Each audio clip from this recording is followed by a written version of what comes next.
What if I told you there was a king who ruled more land than Napoleon, changed the course of human history, and yet most people have never even heard his name? No movies, no Netflix series, no viral TikToks, but his empire stretched across 3 continents, and his ideas still shape the world today. And here's the craziest part, he didn't rule with fear. Stay with me, because once you hear how he rose to power, you'll realize history didn't forget him by accident. When people talk about the greatest conquerors, you hear the same names again and again. Alexander the Great, Napoleon Bonaparte, Julius Caesar.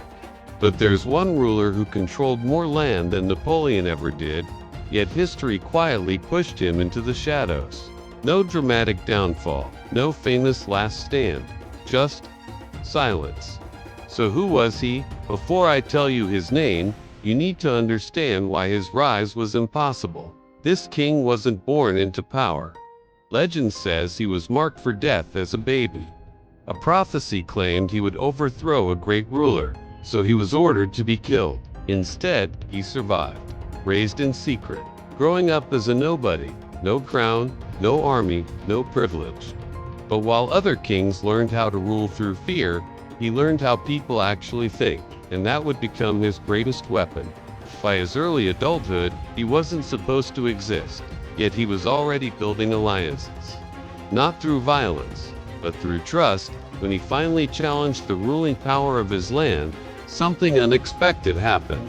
Instead of fighting to the death, entire armies switched sides. Cities opened their gates. People welcomed him as a liberator. That's when history changed forever. Once he took the throne, his expansion was unlike anything the ancient world had seen. In just a few decades, his empire stretched from modern-day Turkey across the Middle East, deep into Central Asia at its peak. His empire covered more territory than Napoleon's at its height, and he did it without mass destruction. No scorched earth.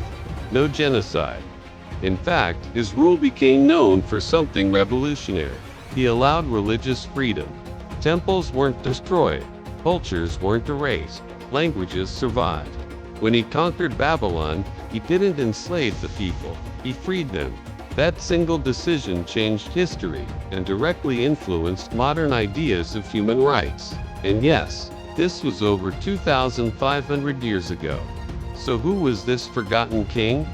His name was Cyrus the Great, founder of the Achaemenid Persian Empire, a man so respected that even his enemies admired him. The Bible refers to him as a chosen ruler.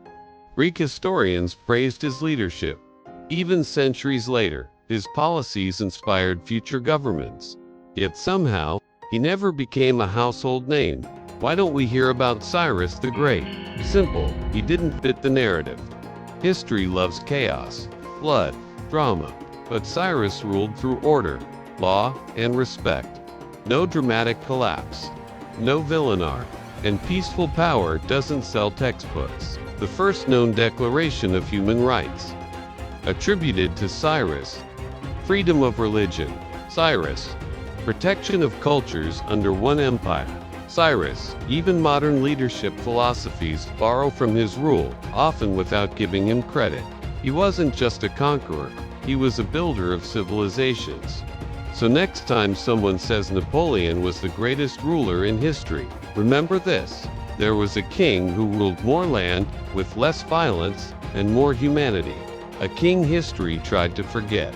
But legends don't disappear, they wait to be rediscovered. If this story surprised you, hit that like button. Subscribe if you want more hidden history they never taught you in school. And comment below, should Cyrus the Great be called the greatest ruler of all time?